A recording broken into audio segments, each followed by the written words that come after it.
Assalamualaikum warahmatullahi wabarakatuh. Salam matematika. Hai semuanya, apa kabar? Semoga selalu sehat dan semangat untuk belajar.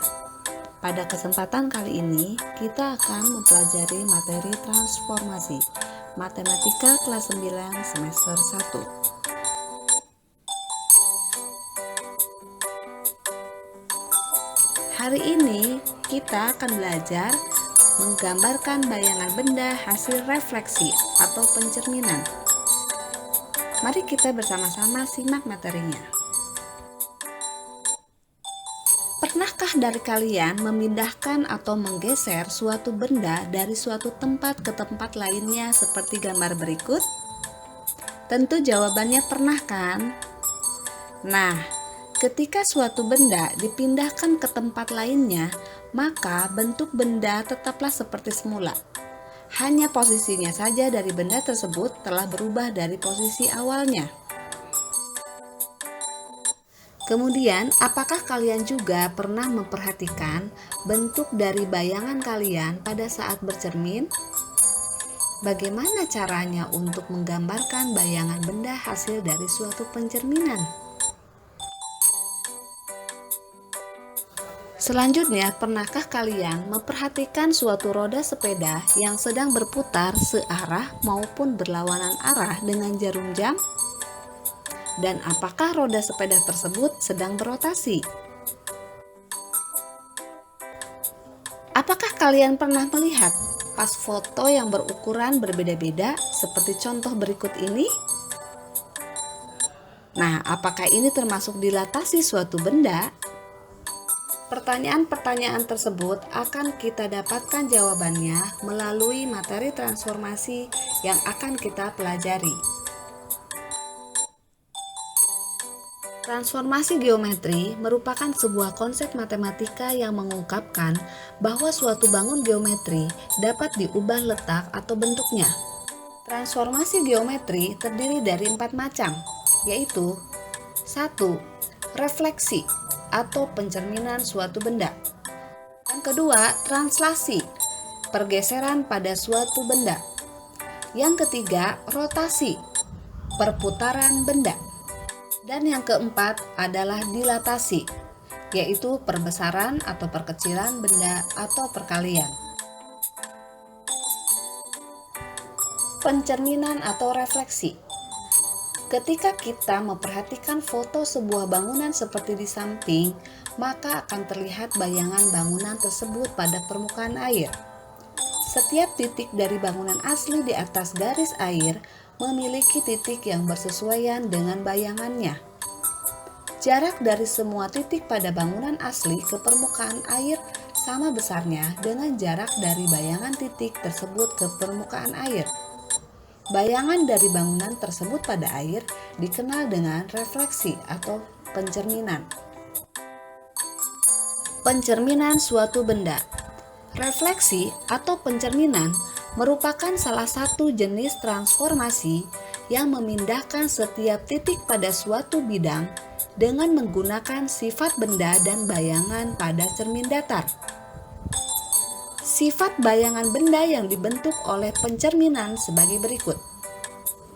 Bayangan suatu bangun yang dicerminkan memiliki bentuk dan ukuran yang sama dengan bangun aslinya. Jarak bayangan ke cermin sama dengan jarak benda aslinya ke cermin.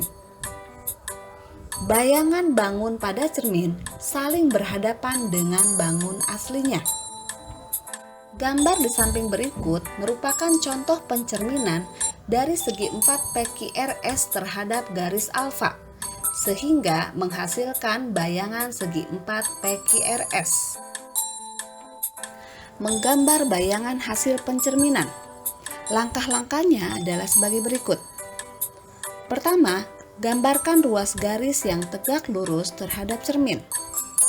Kedua, tentukan bayangan dari setiap titik sehingga jarak titik asal ke cermin sama dengan jarak dari cermin ke titik bayangannya. Ketiga, hubungkan setiap titik bayangan. Perhatikan contoh 1. yaitu sebuah segi empat yang akan dicerminkan terhadap suatu garis. Dan hasil pencerminannya tampak seperti pada gambar. Begitu pula contoh kedua berikutnya, merupakan pencerminan bangun datar terhadap suatu garis. Dan hasil bayangannya tampak seperti pada gambar. Selanjutnya, kita akan membahas pencerminan pada bidang koordinat yang terdiri dari: pertama, pencerminan terhadap sumbu X, kedua, pencerminan terhadap sumbu Y, ketiga, pencerminan terhadap titik asal 0,0, keempat, pencerminan terhadap garis Y sama dengan X, kelima, pencerminan terhadap garis Y sama dengan min X, keenam, pencerminan terhadap garis Y sama dengan H, dan ketujuh, pencerminan terhadap garis X sama dengan H. Kita mulai yang pertama, yaitu pencerminan terhadap sumbu X. Misalkan kita ambil contoh titik A 3,2 yang akan dicerminkan terhadap sumbu X. Maka bayangannya adalah titik B dengan koordinat 3,-2. Yang kedua, pencerminan terhadap sumbu Y. Titik A 3,2 dicerminkan terhadap sumbu Y, maka bayangannya adalah titik C dengan koordinat -3,2. Yang ketiga, pencerminan terhadap titik 0,0. Titik A dengan koordinat 3,2 jika dicerminkan terhadap titik asal 0,0, maka bayangannya adalah titik D dengan koordinat -3,-2. Yang keempat, pencerminan terhadap garis Y sama dengan X. Titik A 3,2 jika dicerminkan terhadap garis Y sama dengan X, maka bayangannya adalah titik E dengan koordinat 2,3. Dan yang kelima, pencerminan terhadap garis Y sama dengan min X. Titik A 3,2 jika dicerminkan terhadap garis Y sama dengan min X, maka bayangannya adalah titik E dengan koordinat -2,-3. Keenam, pencerminan terhadap garis Y sama dengan H. Titik A 3,2 jika dicerminkan terhadap garis Y sama dengan 3, maka bayangannya adalah titik F dengan koordinat 3,4. Dan yang ketujuh, pencerminan terhadap garis X sama dengan H. Titik A 3,2 jika kita cerminkan terhadap garis X sama dengan -1, maka bayangannya adalah titik H dengan koordinat -5,2. Dari beberapa contoh tadi dapat diambil kesimpulan bahwa koordinat bayangan hasil pencerminan titik X, Y dapat ditampilkan pada tabel sebagai berikut, yaitu pencerminan terhadap sumbu X, sumbu Y, titik asal 0,0, garis Y sama dengan X, garis Y sama dengan min X, garis Y sama dengan H, dan garis X sama dengan H, dan akan diperoleh titik-titik koordinat bayangannya. Perhatikan contoh permasalahan berikut. Segitiga ABC yang memiliki koordinat titik A -1,1, titik B -1,3, dan titik C 6,3 akan direfleksikan terhadap sumbu X, maka akan diperoleh bayangannya sebagai berikut. Titik A -1,1 dicerminkan terhadap sumbu X, maka bayangannya adalah -1,-1.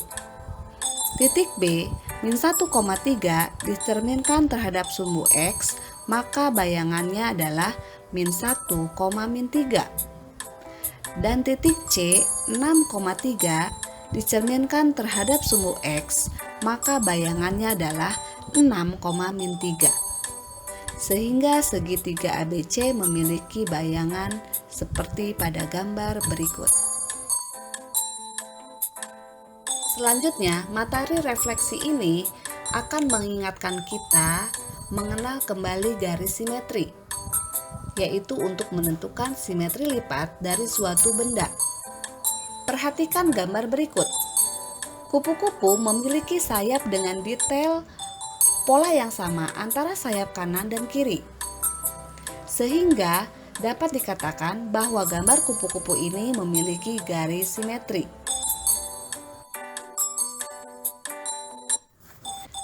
Simetri lipat. Beberapa gambar dapat dilipat sedemikian sehingga setengah bangun tersebut sama dengan bagian yang lain. Lipatan yang dimaksud merupakan garis refleksi yang disebut garis simetri atau simetri lipat. Kita bisa lihat dari contoh gambar.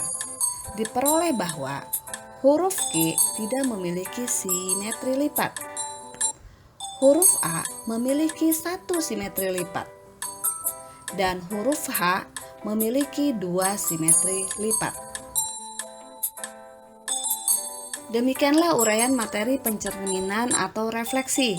Pada pertemuan selanjutnya, kita akan membahas materi translasi atau pergeseran pada suatu benda.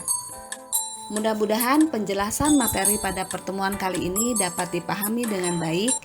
Dan jangan lupa jaga kesehatan. Terima kasih. Wassalamualaikum warahmatullahi wabarakatuh.